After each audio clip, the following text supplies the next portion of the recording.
without further ado, let's just go ahead and get started. So I'm Tyler Muir, and once upon a time, I made some big band records. I graduated from jazz school, sounds silly to say, with a jazz arranging degree. And I loved big band jazz. I was a trumpet player, played in the school big band. And I was a good trumpet player, still play trumpet. And I loved writing, arranging for jazz. It was just like something I really kind of came to later in college, but I really fell in love with. So once I graduated, I started my own band, Tyler Muir Big Band. And in 2013, we did our first record, which is online. You could find it, which was mostly all graduates from that college, all close friends, all 20-something kids. And it had a lot of raw energy, and I was still getting my stuff together as a writer. But it has a lot of raw, young energy, which is a lot of fun. Flash forward a few years later, I moved to Nashville and had my new formed band in Nashville. And we did 2 records. The second record was called Moving Day, and the third record was called #Officer of the Day. And those were like where I really started catching my stride as a writer, and those bands were really good. Like some really, really great session players from Nashville. So my UNT days in Dallas had those people, and then I moved to Nashville, started the band again, and do 2 more records. So all this is saying is, like, I did a lot of arranging, a lot of original music, and for the last 10 years or so, I've always been a huge video gamer. I've been working with Stuff the Classic since 2013. I've been playing games since I was a kid. I love the music. Some of my earliest memories of playing trumpet was learning songs from Final Fantasy, etc. So I always kind of had this idea to do this. But, I was doing the original stuff, and about, 7 people heard those albums. But now, I finally, like, when COVID hit, I was working with Preston on My Familiar Music, and he asked me if I could do a full big band track of one of his tunes that I wrote for him. And that was like kind of my first foray into the virtual remote thing. And we did it, and it really went well, and I was starting to learn. I was like, hey, this could be something we could do. I had a few charts, which I'll go through as we go, but so that's kind of the preface of this thing. At first, I was just making fun YouTube videos, and then as I made a couple, I think it was Ben, he said, are you going to make an album with this? I was like, if I can get enough tracks, I think I'd make an album. So here we are, 9 tracks, ladies and gentlemen. We'll actually start with our first one. So this is the opener of the album, and this was actually written in 2012. So my last year of graduate school, there's a variety ensemble called the Zebras. It originally was a keyboard-only ensemble, thus the name the Zebras, black and white key, like the keys. But it eventually was kind of repurposed as just a variety ensemble, and every semester they had like a new theme. So one semester they'd play like the music of Tower of Power or the music of Chick Corea. And this semester, my last semester, was video game music. It's like, oh wow, that's pretty cool. I want to do that. This sounds like it was made for me. And so I joined the ensemble, and I did a couple arrangements. And this arrangement was one I wrote for the band. This was actually written originally. The original instrumentation was 4-piece rhythm section, 2 trumpets, 2 bones, alto, tenor, sax. So a small band. And we recorded on that album way back in 2012. But I repurposed this for the band. And this one actually did probably got the most traffic on the interwebs. This is from Sonic 3. It's going to feature Howie Dietz and Emmanuel Etcham on trumpet, alto sax and trumpet respectively. And it's a killer band made of a mixture of, hey Nico, what's up? Mixture of Nashville guys, UNT guys, and DC guys where I currently live. I'd like to say one more thing before I go. All the musicians you hear are people I've either met from my school days, my Nashville days, or my DC days. And there's also, as we're going to hear later, a lot more friends I've met through the VGM community on the internet, Twitter, and YouTube. A lot of wonderful people, a lot of really great musicians. So it's been a really great experience just getting in touch with old friends again and realizing like the depth of my friend pool, like how many great players I know. So this is Hydrocity Zone Act II from Sonic, feature Howie Dietz and Emmanuel Etcham. Here we go. Let me know how the volume is. And 1, 2, 3.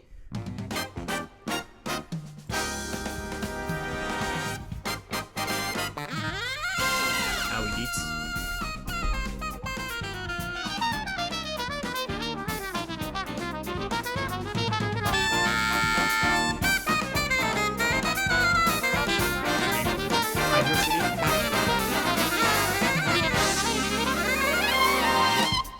Sadler on drums.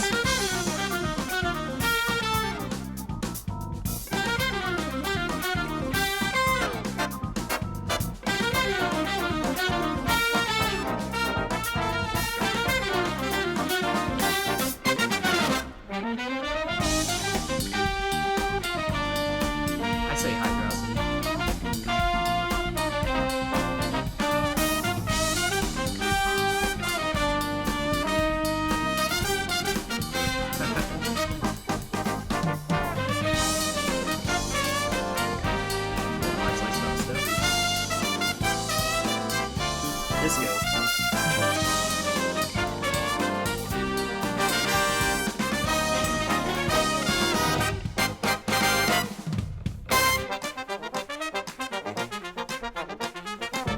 That's Kelsey Muir on Barry Sax.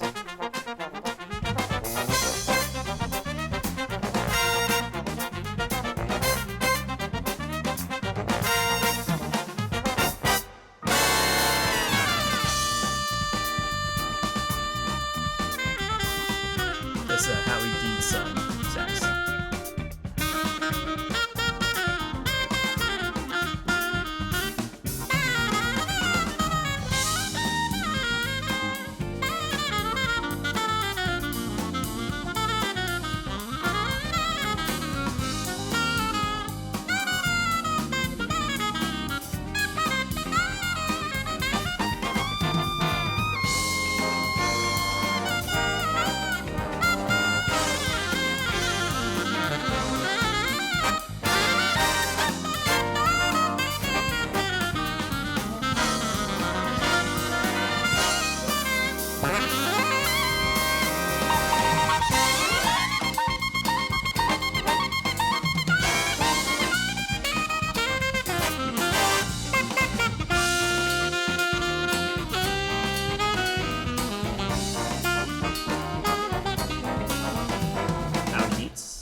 Manual etching on trumpet.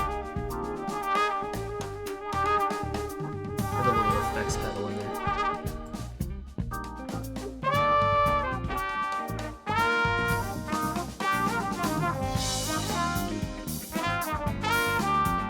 Listen to this rhythm section. An unbelievable rhythm section.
All right, that's Hydrocity or Hydrocity. Yeah, Chris, we recorded that in the college group I was in. There's an old version of it on my SoundCloud with the smaller band. Wasn't quite as tight as that, but so here's a little fun connection to that. So before I mention that, Nico might appreciate it because I believe you live in LA, Nico, right? I think the entire rhythm section, minus the guitarist Sean Purcell, who is in DC with me, he was in the Navy band with me, is an all LA rhythm section. So let me shout them out real fast. It was Greg Sadler on drums. So Greg and I played in the 1 O'Clock Lab band together, and Greg is one of the best drummers, period. I mean, he can play anything. He sounds so good. He's such a great dude. I cannot sing his praises highly enough. Like, if you need a remote drummer for work, just hire this guy. He sounds great on pop, rock, sounds great in big band, straight ahead swing, anything you name it. He's going to play on a couple tracks on this record. In fact, I think on this record we have 4 different drummers. He's on 4 tracks. Bass player is Brian Ward, who's another guy I played with in the 1 O'Clock band. Him and Greg were the rhythm section. And then Austin Bird, the guy playing organ, was actually the director of the group that I played in college. He was the student director. Austin's a wonderful pianist, really great, killing.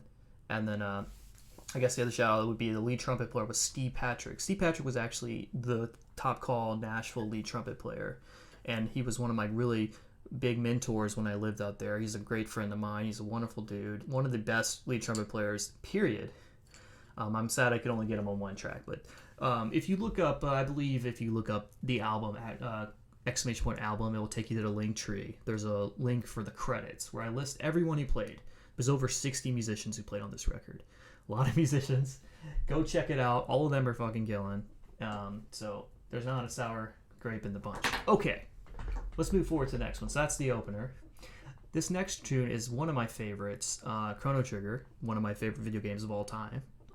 This is from there. And actually, I arranged this maybe in, I believe, 2017, 2018, somewhere is about that, when I was still playing trumpet in the Navy Commodores.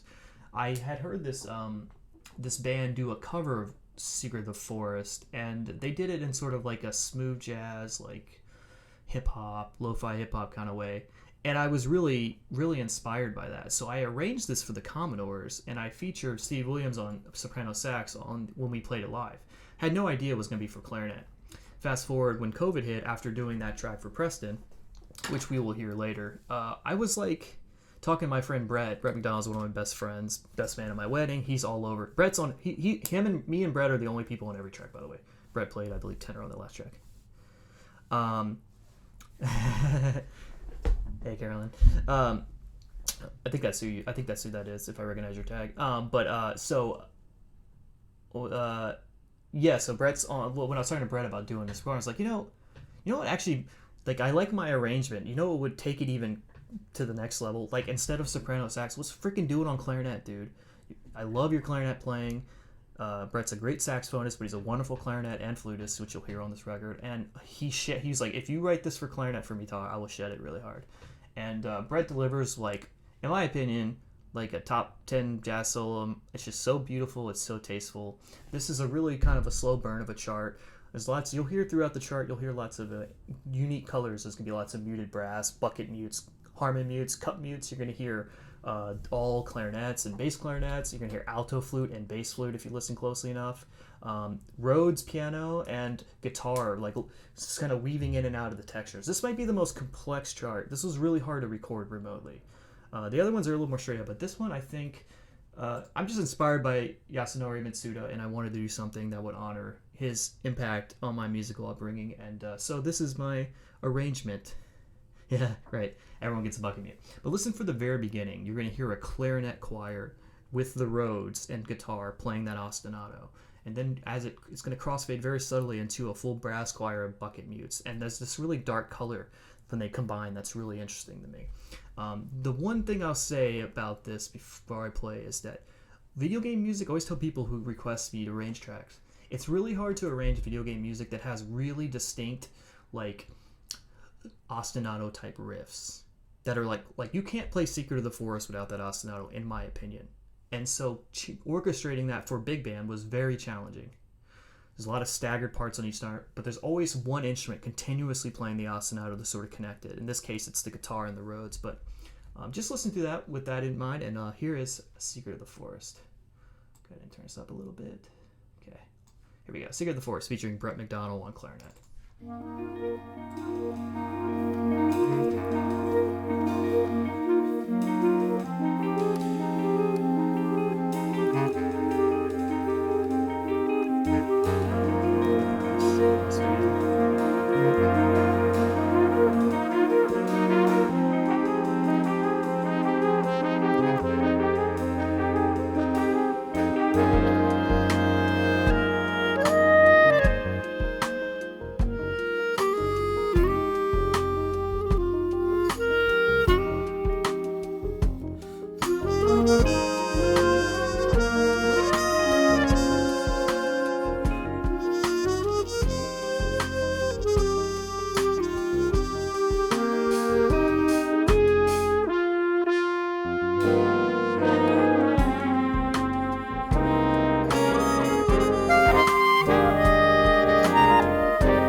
So this is Brett McDonald on clarinet.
All right, that's Secret of the Forest featuring Brett McDonald.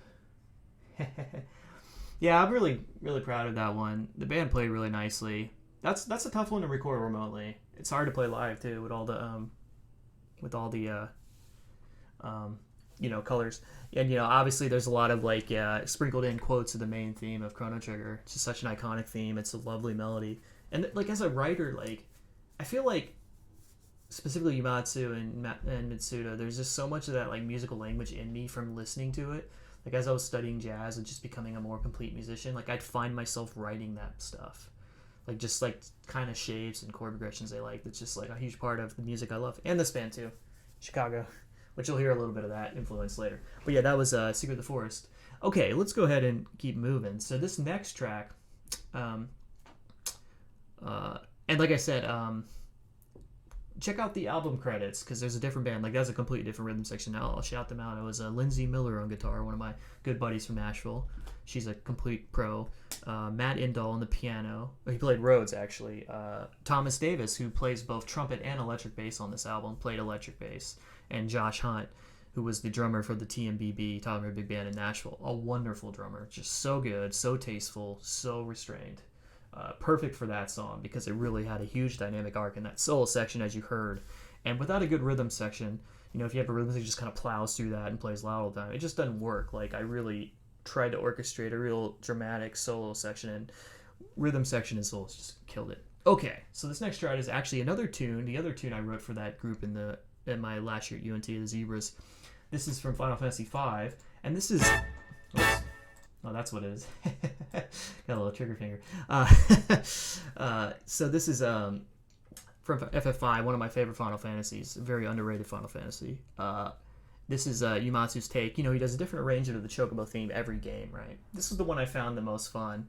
It's the Mambo version of it, but instead of just staying with the Mambo feel, we interchange between Mambo and a swing feel, and we'll see if it works for y'all. And this is going to feature a couple people. Let's see, it features Daniel Pardo, one of my really close friends. He's a flutist. He's from Colombia. He is a professor down in Texas. I can't remember what university. Like a world-class flute player. Insane. He gets a little love on this. He plays some flute and piccolo. And then Luis Hernandez was the tenor 2 player in the Commodores with me. He's probably the most phenomenal jazz tenor player I've ever played with in my life. He's incredible. And I was just honored that he agreed to play. And he's a good dude. He played a really great solo on this one. And you're going to hear a little bit from Jesse Myers on the drum set. Jesse is another UNT alum. We never met. We went to school at different times, but we connected on Twitter. And he's a good dude. He plays great drums on this. So this is Mambo de Chocobo. If you know where to say huh, you can say it with everyone else.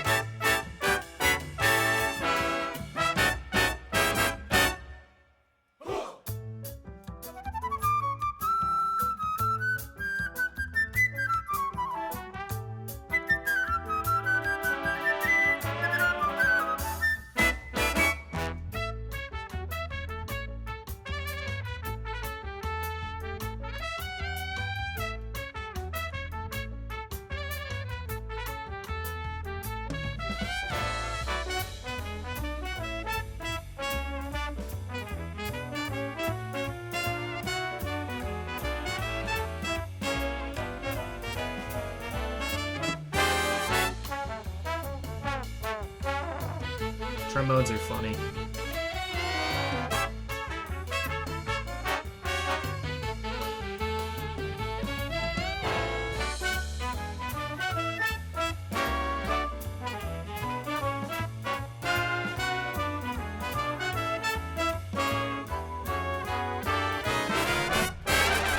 Daniel Pardo on flute.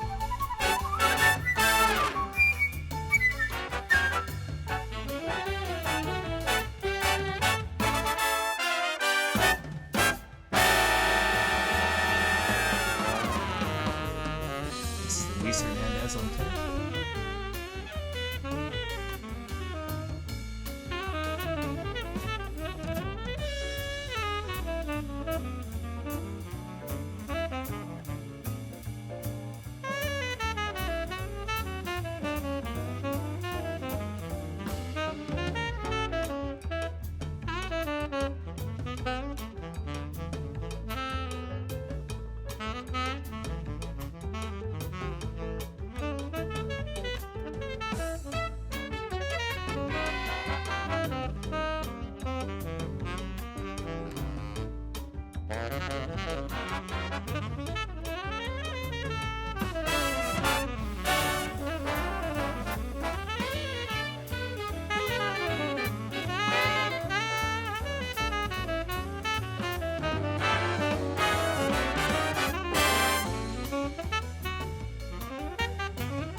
This will be like a full band solo for a little bit.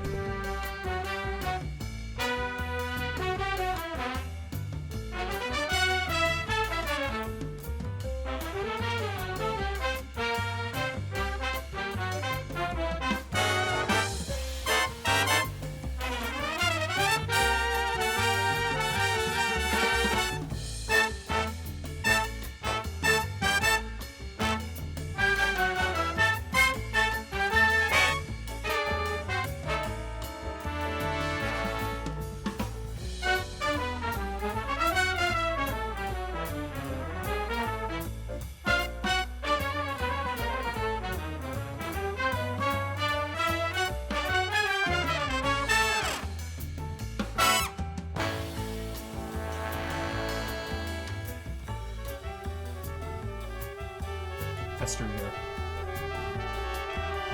So it's going to be Jesse Myers on a short drum solo.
Okay, that's Mambo de Chocobo.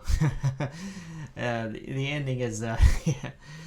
Uh, the ending is my favorite. Like I mentioned earlier, trombones are just musical comedy personified. I love the trombone. It's you're gonna hear later in a couple tunes where we feature the trombones more. No, I mean I just wrote a glissando, which is inherently comical in my opinion. Um, uh, so here's a fun fact. Here's a really nerdy musical fact. So trombone has 7 positions, right? So like here's your slide, go in and out. First position being completely in, seventh position being all the way out here, whatever. They all like, and there's like micro positions too. But and trumpet has 7 possible combinations. Well, 8 combinations of vowels, but we don't use the eighth one. And each position on trumpet corresponds to a slide position. So like first position, second, third, fourth, fifth, sixth, seventh, whatever. So as I'm writing those glissandos, I actually can use my trumpet knowledge of those positions to like know how to glissando. So like think about a glissando, right? The glissando and trombone, the best way in my opinion, you have to be out and come in. So if you write a note where you're here and have to go out, you literally can't glissando smoothly. So my big brain trombone knowledge, because of this random fact I knew about trumpet positions corresponding to trombone, I was proud of that glissando is what I'm trying to say. Okay? Just give me that win. Give me the W. Okay. Moving on. So this next track is going to be the first ballad of the album. And this is actually really exciting. I love trombone, by the way. Trombone's one of my favorite instruments. It's a beautiful instrument. Doesn't get enough love. But it's one of those things where like bad trombone is just the worst. Great trombone is the best. But bad trombone, even kind of mediocre trombone, is just like, nah, get them off stage. But okay, they play they play a freaking hard instrument. Okay, so this next tune is a ballad, and this is one I composed, one of the more recent tunes I composed specifically for this album. This is going to feature James Brady, my friend from the UK, who I met on Twitter, and I did a little clinic for his jazz band over Zoom, which was a lot of fun. Nice guy, good writer, great player. He's playing flugelhorn on this track, which sounds really great. And I wanted to do, I love the Tifa theme from FF7. I love the melody, and I wanted to do something that was just like you heard on the last few tracks, there's a lot of like solo material and long solos. For this one, I really wanted to just like really write and focus on the melody of this tune and just orchestrate the melody as much as I can. Yes, Nico is in this. Right, I'm about to get to there. So, in this track, as I was writing it, I just knew I wanted it to be like this kind of 60s, like soft pop, like kind of R&B, like cross stick and all. And as I was writing, I was like, you know what? I should write some strings for this. Like, why not? I have a little bit of experience writing strings, and I wanted to get more, and I wanted to get like a nice recording. So I just kind of like put it out in the universe on Twitter, like, hey, anyone want to play on this? And we got a really great cast of some really great string players. So full string section. I think I don't know the exact numbers. I think when it came out to like how many parts on each, it was between a couple people played violin and viola. I think Nico might have played violin and viola. I know Brooks, who's in the chat, played just viola. The cello players just played cello. But I think with all the stacks and the doubling, we got 8, 8, 8, 8, 8, 4, 4. So eight violin ones, 8 violin twos. 4 violas, 4 cello, 4 celli, I guess. Anyway, this is it's actually funny because I didn't know Nico played bass. I thought he was just a string player until we worked together with the Crash Course band that Russell Torres does, which is really great. You should check it out. Killing fusion band that I played on their first track. Anyway, so this is to be Tifa's theme, and at the very beginning, I feature a little woodwind choir of oboe, bassoon, 2 clarinets, and a flute. My wife, a woodwind doubler, who's been playing bari sax on the last few tracks, actually also plays bassoon and flute and clarinet. So I really wanted to feature someone on bassoon. The oboe player is Diana Dunn, who just became a mother, by the way, just had her child. Congratulations, Diana. And the Emily Bolin, Jimmy Bolin, they're married, they're the clarinets, and Brett McDonald on flute in this little choir. So you can hear like a short little choir before the whole band comes in. And this is kind of a slow burn, but I hope you like it. The end of the track gets a little Broadway, so I hope, with the strings and the big schmaltzy brass. So I really hope you enjoy this. This is Tifa's theme.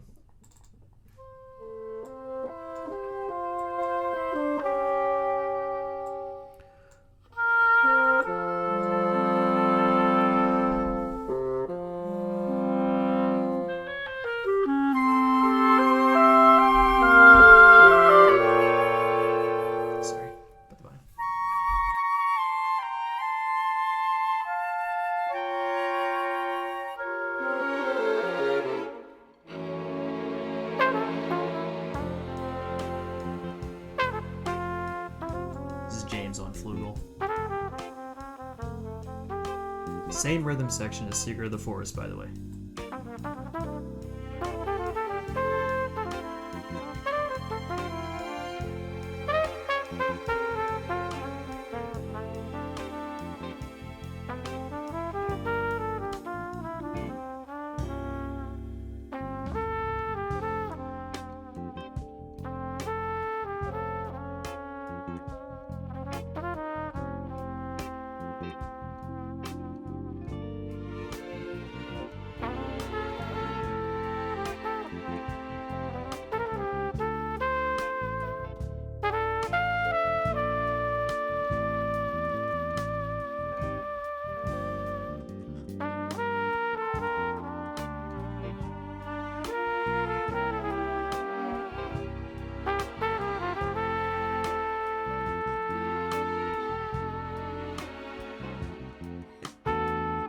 Violas.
We're about to get full small T right here.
Okay, that was James Brady on flugelhorn Well done, James. And some of the string players, musicians, are in the chat. Yeah, that one. That was a lot of fun to do. That kind of came out. That's kind of unique. That really came out way better than I anticipated it. It was just so great. Yeah, the string. That it's funny. Like I've done a little bit of string writing, but I've never really gotten to do like I call that like the like studio orchestra string writing, like that kind of like Hollywood, not like modern Hollywood, maybe like 50s, 60s Hollywood, like Broadway kind of pop string writing. I've always loved that. I've always wished I had opportunity to do it. So it's like I'm just gonna make my own opportunity. Damn it. But yeah, really great string playing. You really get that sound when you add the numbers. And Go Violas, they had this little inner line that was really beautiful. Had this little half step dissonance. It was great. So good job, Brooks, and whoever else played on. I can't remember exactly who played what part. I know the cello players. It was Scott Szymanski and Andrew Dunn. But I can't remember who played violin, viola. I know Brooks definitely played viola, but anyway, just look at the credits. It's on the link tree. And a lot of great musicians. Go shout them out. Okay, so this next is actually an original composition of mine. I didn't just want to do a whole album of arrangements. This was written for a video game, which is in progress right now. This is if you have followed me on Twitter or followed Something Classic on Twitter, this is a game called My Familiar, which we are developing with the executive producer Preston McCampbell. I'm writing the score for that. And Preston is a really great dude who really loves music, and writing music for his game has been a lot of fun. So if you see the screenshots of My Familiar, it's just like really gritty, neon, noir, kind of grimy world, right? Basically, the main character, Whoopus, gets washed into this world of called the Island of Wish, and he's this like naive, optimistic guy in a world full of just, for lack of a better word, assholes. And so the main theme of My Familiar, I really wanted to sort of like be hopeful and optimistic, because it represents sort of the main character and his like him sort of transforming the world around himself. It's this grimy, terrible place, but Whoopus is kind of is a bright, optimistic guy. He's a Goku. He's a patenting bear. He's the flat character who comes in and makes everyone else better. So this tune was actually originally written just as a synthesized tune, and we did an instrumental looping version, or sort of non-live instrumental looping version for the game. But Preston asked me if I could this was the first remote big band I think that he said, can you do a remote big band thing of the main theme? I said, yeah, man, let's make it happen. So he cut me a check, and I got a really great band on this one. In fact, the lead trumpet on this one, I played lead trumpet on the last three tunes. C played on the first one. This one, it's actually really famous. One of my biggest musical trumpet heroes, Wayne Bergeron, who's like the top call lead trumpet player in LA. I was able to hire him to play on this. You've heard him if you've heard in the movie Incredibles. Those, like, if you've heard a film score, he's on it. He's on like them all. But most famously, he's like the screech slide note trumpet guy on the Incredibles and all that good stuff. Anyway, really great band. This is actually going to feature my really good friend Drew Zarimbo on tenor saxophone solo. He plays an outrageous solo, and it's a short and sweet tune. But yeah, this is the my main theme of My Familiar. I hope you enjoy it. It's a short little ditty, and there's a little homage at the very end to a certain famous 80s theme song. And if anyone can pick it out, I think you're going to figure out what it is. I think it's subtle, maybe it's obvious, I don't know. See what you think. That's the first thing. Figure out what the homage is at the end. The second thing is for the musician in the audience. Tell me the time signature the beginning 8 bars are in. Okay? Don't look at the score. That's cheating. If you can get me those two, you win. I don't know what you win, but you win. Okay, here we go. My main theme of My Familiar.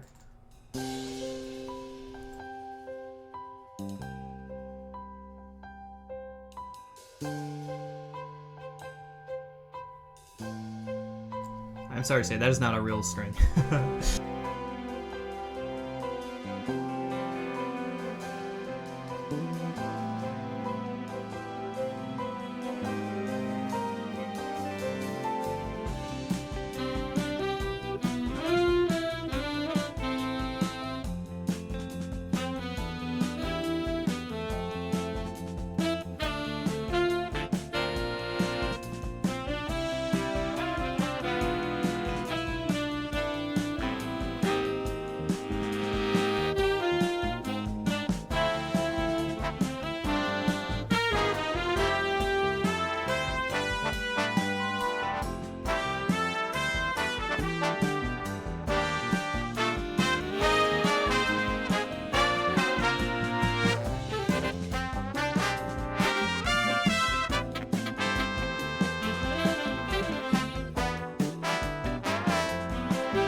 go.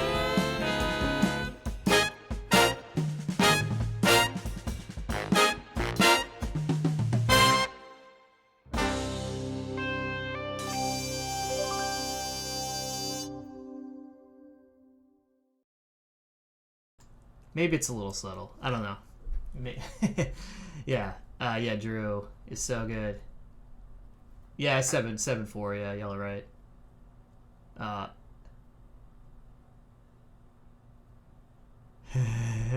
24/7. Yeah. Anyway, that was Drew Zaremba, and Wayne Bergeron had a little trumpet moment. Yeah, that was the first one I did, and I'm really grateful we were able to get an original. There's gonna be one more original in this, but we're not there yet. But the end was sort of a like I don't know, maybe it was like my attempt to like write something kind of DuckTales-y. DuckTales, a woohoo, bop, big stinger. I don't know. I guess it's like subtle. So, but then I was like also like really wanting it to sound super video gamey, so I did like the most video gamey progression of all time, like flat 6, flat 7, flat 6, flat 7, flat 6, flat 7, big unison 1. You know, all that good stuff. Bring it back to the. I think that might have been like one of the tunes. So actually, you know what? The main melody actually kind of is influenced a little bit by another DuckTales tune, and actually this next tune coming up, more influenced by the next tune, more in like structurally like macro, but like there was a lot of influence from the Moon theme from the DuckTales NES game. And then a little bit of this next tune, which I'm going to introduce now. So the next tune is actually from Final Fantasy IX, a game I love a lot, and I have really fond memories of playing it as a kid. So actually, 7 was the first one I played. I went back and played the SNES ones and loved them all. Bought 8, and then 9 was like the first one I knew was coming out before it came out, and was like super hyped. I pre-ordered it on the internet, and that game got delivered to my house the day it came out, and I was so hyped. And I sat down and beat the first disc in one going, and it's still one of my favorite Final Fantasies. Some of the music in that game is really wonderful. I love it a lot. And so this tune is actually my favorite tune from FF9. I sort of associate it as the overworld music, but it's actually a vocal version of it called Melodies of Life. And it's got such a wonderful long, it's like a really long melody. It almost reminds me a lot of like Brazilian standards. They're just like really long melodies. Very like almost like feels very through composed, but it's extremely memorable. And so when I was thinking about this, I said, you know, I really think this could work as like a medium bassy style swing. So Count Basie, for those who don't know, was a famed big band leader, pianist who had a big band and sort of defined like a style of big band, which was known for like like really swinging, tasteful arrangements. And one of the hallmarks of that sound is you probably got it. I mean, I get that from video games, Carolyn, or like I also get it from like the Final Fantasy family, da da da da, flat 6, flat 7, 1, da da. I mean, it's all over. Yeah. So one of the hallmarks of the bassy sound, which you're going to hear in this track, is the Freddie Green, who was a guitarist. He played a giant archtop guitar. He didn't even plug it in, but what he did was he basically chanked on every quarter. Chank, chank, chank, chank, chank, chank, and it's a really percussive sound. Played very simple voicings, while the pianist, sort of like played like simple little fills, but behind the melody, nothing too crazy. So you're going to hear a little bit of that. Lindsay Miller's playing guitar; she's playing an archtop. Joe Davidian on the piano, playing the role of Count Basie. And the drummer on this track is Steve Fiddick, who was the drummer for 30 years, or maybe not 30 years, quite a while, for the Army Blues Band in DC. Really great drummer, great straight head drummer. And the tenor solo is yet again Luis Hernandez, and you're going to hear a little bit of Drew Zaremba on lead alto this time, really stylizing the section, and Joe Jackson on lead trombone. I'm trying to shout out more people. I've been kind of bad at it, but check the credits, please, because it's different people in every track. So this is Melodies of Life from FF9, kind of reimagined as a medium bassy swing. So like, grab your martini and just relax with this one. All right, here we go.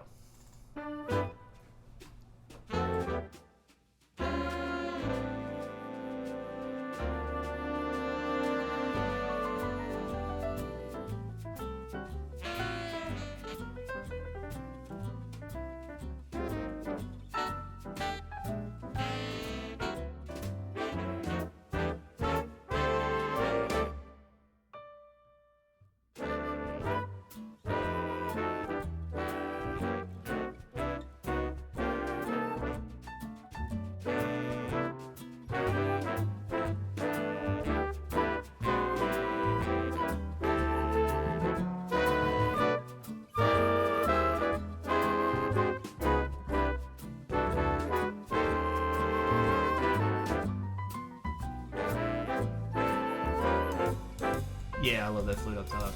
That's a classic bassy thing.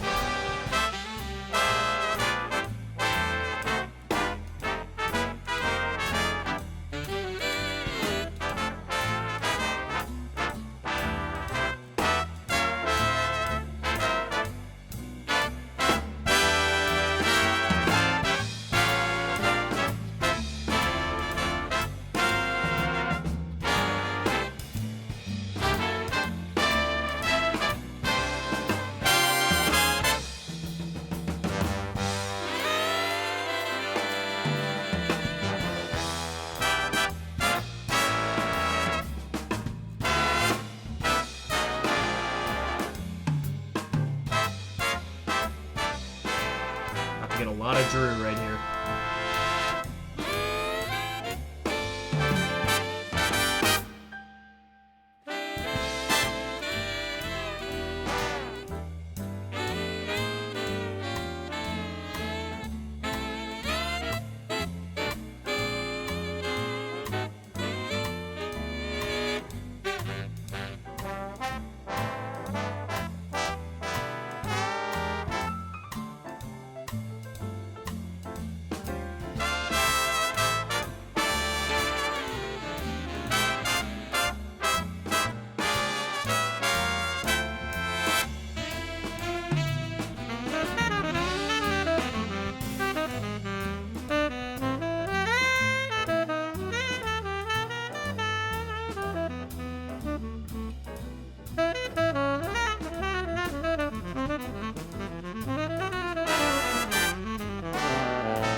A full band shout.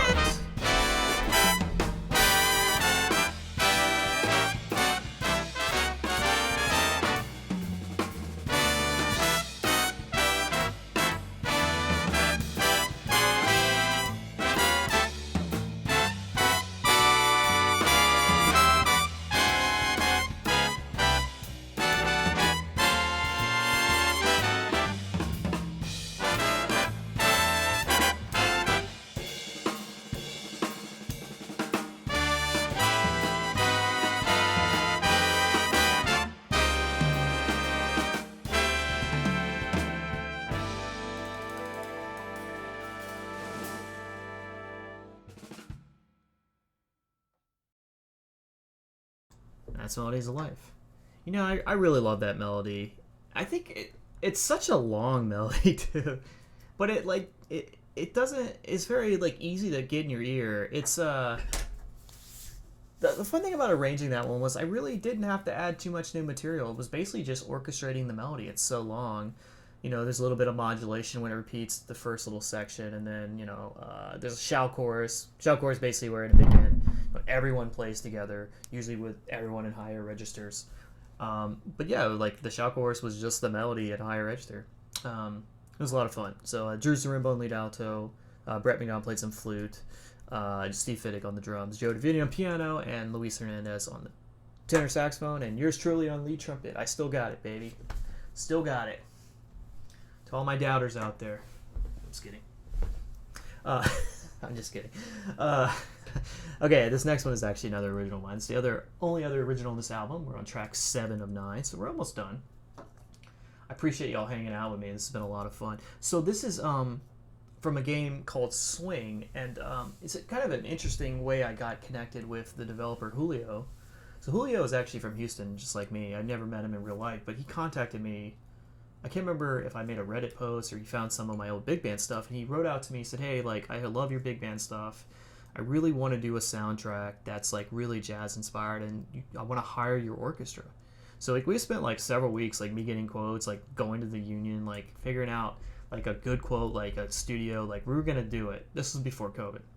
Obviously COVID hit, and that kind of put a train on that, train stop on that, but he was like, well, maybe we can do this like tune that has like a little smaller instrumentation. So this one actually, I believe, is a 8-piece, 7-piece.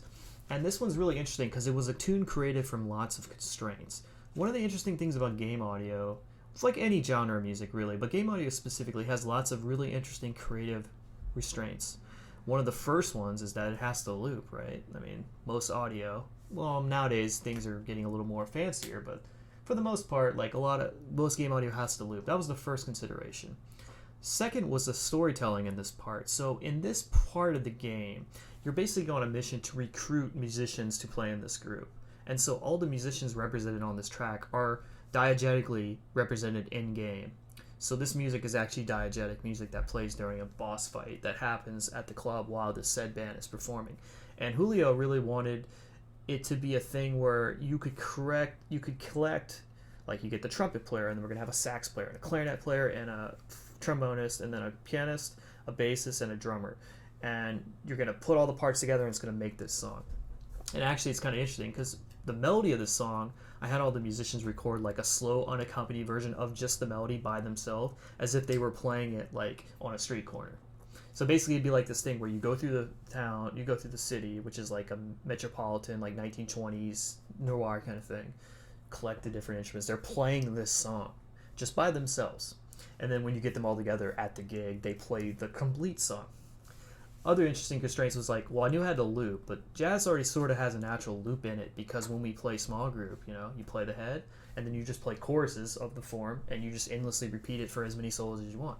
I was like, that could be cool, but like I want to do some writing between, so I wanted to like kind of space it out like a big band chart where it was like play a little melody, short solo, a little melody interjection, short solo, interjection, blah blah blah, so that by the time it looped over, it didn't feel stale, like you were just hearing the same 16 bars. So I wrote like a form that's like a kind of a weird form. It's like an A-B, and the bridge is like a lot different harmonically. It's like a blues but has a bridge, kind of. And anyway, on this one you're gonna hear lots of short solos. You're gonna hear from let's see in order, Joe Jackson on the trombone. You're gonna hear from Brett McDonald again on clarinet, but playing more of a hot jazz solo. You're gonna hear Kate Dunton playing piano, really great pianist in LA, who also just had a kid, I believe, about the same time my wife and I did. So lots of new parents. Really great stride piano. You're gonna hear actually a very short solo from me. Yours truly, very short. And you're going to hear a solo from Greg. This is, Brooks, I don't think I told you, sorry. This is a tune called The Jig Is Up. It's from a game called Swing, which is being developed right now. It's an original of mine. And one more little stylistic kind of thing to give you a reference while you listen. This is it's kind of a pastiche of like 1920, late 20s through like 1940. So it's going to be really reminiscent of like Benny Goodman, Sing Sing Sing, but then some of the language I kind of cheated a little bit and kind of used some like 50s, late 40s bop language. So anyway, this is going to feature a lot of us in a short solo, and this song doesn't have an ending. I just did a board fade because, like I said, it's a video game piece that's going to loop. So this is The Jig Is Up. It's going to open up with Greg Sadler on the drums. Hope you enjoy.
Kate Dunn.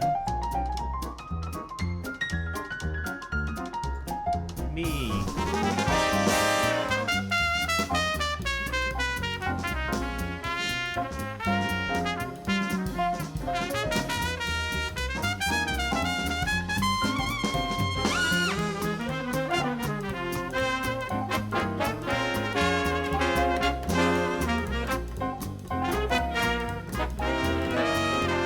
Sadler on drums.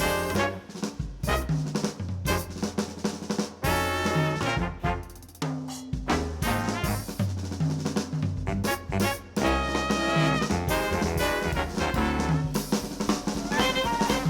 now Brett again on tenor.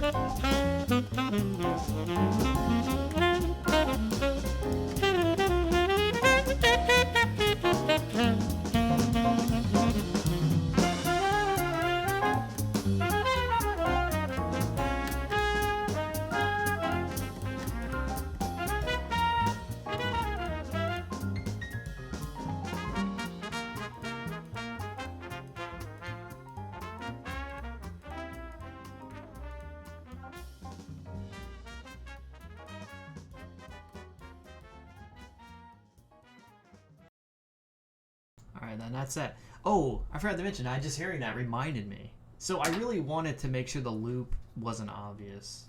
So I looped in the middle of the form. I don't know if anyone caught that. There's like a chunk of intro that only plays once, and where the loop starts is in the second A section.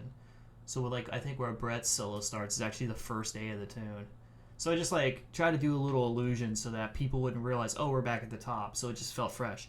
Another little thing I did was every soloist has two options. So on the loop, you'll hear a different solo if you get that far in the track. I picked my favorite solos for this particular record, but there's kind of B tracks. I mean, all the solos are good except for mine. My B track, at least. I think I only got one track for me, but the others have two. Anyways, yeah, that was a lot of fun. Yeah, it's actually we do that a lot in My Familiar too, in the tracks that have solos. There's a big city in the early game that has a saxophone solo, and I think we have an alto, tenor, and a bass solo, and the game just randomly loops different solos every time so that it doesn't get stale. And it's actually like something it's sort of one of those weird things where like the limitations meet the creative idea. Like the limitations of having to have looping audio was like, wait a second, looping is like just taking another chorus in jazz. Like you just have another soloist play. Like if I'm going to hire someone to record saxophone on this, I could just say, hey, play me 2 solos, play me 3 solos, and then I'll just use, why can't we just like loop the different stuff? It was like kind of an aha moment for me. It seems so obvious in retrospect, but it's like it's kind of this interesting collision of all that coming together. Because you ask a saxophone player to play more than one chorus, they're gonna be like, I'll play freaking 60 choruses. Like they just want to play all the time. That's what they do. Anyways, okay, got 2 more to go. So this next one is actually from a game I didn't actually play until this last year. Came out in 2001. It's a game called Kingdom Hearts. Maybe you've heard of it. Maybe somebody or nobody has heard of it. That's a Kingdom Hearts joke, right? Sorry. Anyways, Kingdom Hearts is a really interesting game to me because I didn't play it as a kid. I didn't own a PS2 right away, and I had a friend who played it, and I was really interested in it, but I think at the time I might have just been a little too old for the game, and especially now when I played it last year. I liked it, but you're playing it while at UNT. Okay, great, that's awesome. See, I didn't play it at UNT. I was playing mostly GoldenEye 64. Anyway, long story short, I really love the music in Kingdom Hearts, especially this tune. I actually, you hear this in the opening, and it's like really famously associated with the game. It's not actually like music composed by the main composer, whose name I'm always forgetting, even though she's a wonderful composer. I really love her music. It's actually one of the vocal tunes that was commissioned for the game, and I actually really was inspired by 2 particular versions of this tune. This is simple and clean, by the way. There was a Yoko Shimomura, thank you. She's a wonderful composer, one of the best. Like seriously, really great. Really, like I should do some more transcribing of her because that's like kind of her games were not the games I played as a kid, so like that vocabulary isn't as in me as I'd like it to be. Anywho, yeah. Oh yeah, Super Mario RPG is definitely one I'm very familiar with. So that was probably my biggest exposure to her music. But anyway, There was a version of this sung by kind of like a high school glee choir called Musicality. It's on YouTube. It's got a couple million views. I loved it so much. I'm a like sucker for like glee, like musical theater stuff. I freaking love it. I eat that shit up all day. I love it. And I heard that, and I heard a second version by Pat Bartley, who's a really great saxophonist. Kind of more of an up-tempo version where it's like a fusion, like smooth jazz. And so I wanted to sort of combine those two approaches. So as I was listening to it being sung by this glee choir, I was like, you know what this would be great as? It's like a Maynard Ferguson style ballad. So if you don't know who Maynard Ferguson is, he's like a famous high note trumpet player who would play these like beautiful melodies in the staff, and then by the end would just play the tune like up 2 octaves really high. And I was like, I'm gonna feature myself. And then as soon as I uttered those words into the universe, I immediately got like really self-conscious, like I can't do it, I'm not good enough. I was shedding super hard because I hadn't been playing much because I was a full-time student, but I was like, not playing in ensembles or whatever. And I was like, okay, I got to really practice hard, and I'm gonna record this. I'm gonna play. But as I was writing it, I was like, I could give myself a solo, but like I'm really hearing a trombone. And as I was writing it more and more, I was like, I'm hearing a specific trombone player, and that, my friends, is Chris Ott, who is one of the best trombonists I know. Me and Chris were roommates in the Disney band in 2010, and he has since gone on to live in New York and record a lot with a band called the Huntertones, and he's a just incredible trombonist, incredible writer. He's just kills this track. So there's a little bit of like featuring myself, like the original Colonel, but then there's a lot of like me and Chris playing together, and it's like very inspired by this band, Chicago. You know Chicago? They're famous for having a 3-piece horn section. So they have kind of a distinct sound. If you're not hip to Chicago, the 70s stuff, this is the shit. But anyway, big from the list. Anyway, Simple Clean. It's gonna feature Chris Ott and myself on flugelhorn, and then I play a little high stuff at the end. All the lead trumpet section stuff is by Micah Bell, great Dallas trumpet player. And one thing of note is there's another woodwind chorale up top. It's 2 flutes, 2 clarinets, and a bass clarinet, except the flutes are alto flutes. It's a little detail, but you can hear kind of like a little bit more of those mid overtones in the sound, a little lusher. It's a little like kind of a lower melody. So, well, without further ado, let me just go ahead and play this. This is Simple Clean, Kingdom Hearts.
Chris Ott.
insane.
All right, that's simple and clean. Whew, that one's a journey.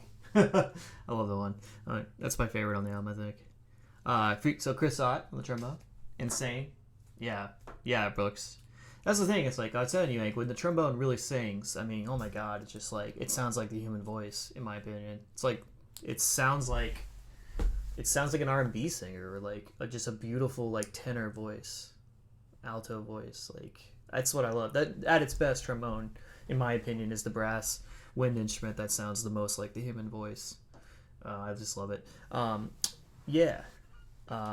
Rhythm section on that was Greg again on drums, Thomas Davis on bass, and let's see, Russell, our buddy Russell playing keys, sounding really great.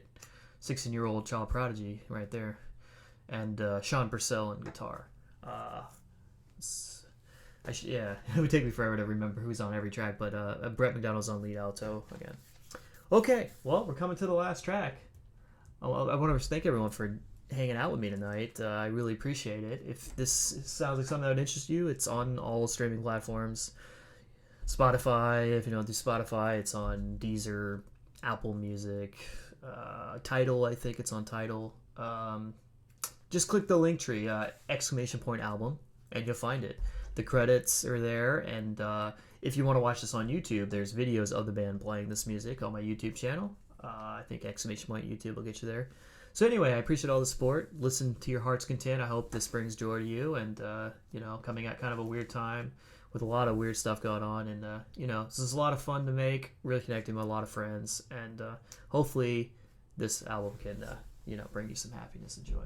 So to close it out, we're going to do a very fast and very short arrangement of the Legend of Zelda main theme. So I'll give you a little details on this. So Jesse asked me if he could play on one of my tracks. I said, okay, you could do Mambo de Chocobo. And after he did it, he's like, man, I really want to do another one. I was like, okay. It's like, cool. All right, well, like, what do you want to, like, I'm going to do simple and clean. I really want Greg to play. Like, don't read it. Like, you might see a video with Greg. Don't read into it. Like, Greg's great. And, like, but, like, let's definitely do it. What do you want to play on, Jess? He's like, I want to do something really fast. Like, really fast. I'm like, okay, really fast. It's like racking my brain in my Discord. Like, what's a tune that we could play really fast? And I tend to do this. I tend to, like, already have an idea in my head, but I solicit ideas from my Discord, my friends, and they give me all these ideas, and then I just discard them. Like, I'm just going to do this one. That's kind of what happened. I was like, you know what? No, I think I found a theme that could work really fast. The main theme of Legend of Zelda. I can hear it fast. And so school was about to start for me. I knew once school started that I had no free time to arrange. I was like, this is a time. Like, Simple and Clean was also like a 3-day chart. I was like, oh my god, it's Christmas time. Like, let me just blast out this chart. I like blasted it out and got it recorded. And then I was like, I have time to do one more. Let me just do it now. And so over the weekend, I said, all right, Jesse, I'm going to write this chart now. Got it written in 2 days. Sent it to Jesse. He recorded his drum part. Started recording the band. So this was like as fast as the chart sounds, it was written even faster. But this is very much also in the Count Basie style, but more of the fast tempo. You're still going to hear those quarter notes on the guitar, ching, ching, ching, ching, but at really fast. It's Lindsey Miller on archtop. Jesse Myers on drums, Katie Blomartz on the bass, and Joe Davidian again on piano. A lot of good players on this one. Let's see, who else on? I'm playing lead trumpet. Oh, our friend Dallas Crane is playing fourth trumpet. Also, YouTube sensation Carlos Eni, I believe is how you say his last name. Insane in the Rain is on this. On Barry, Drew Zarimba again on lead alto, and Brett McDonald, who has had, let's see, how many solos has Brett had? He's had the 2 clarinet solos and the tenor solo. Remember how I said he was also a good flute player? He played a little flute on Melodies of Life. You heard that. He's going to play a really awesome flute solo. Originally, when I told him I wanted him to solo on alto, he said, let me play this on flute. Let me play this on flute. I was like, all right, dude. But my only goal for this is, like, when people hear this, they have to have fire emojis typed into the chat. So you'll see if he delivers. But this is The Legend of Zelda. You're going to hear from Brett on the flute, John Barnes, another Navy band friend of mine, playing a trumpet solo, and Jesse Myers on the on the drum set. I think it's it. This one's short and dirty. Hope you like it. Legend of Zelda main theme. Here we go. Buckle in.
That's it.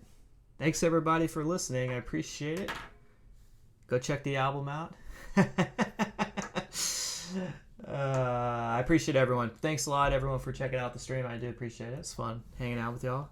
But I'm like, this is like almost my bedtime now. So anyway, go check it out on Spotify. I'll see y'all on the flip side, okay? Have a great night, everyone. Peace.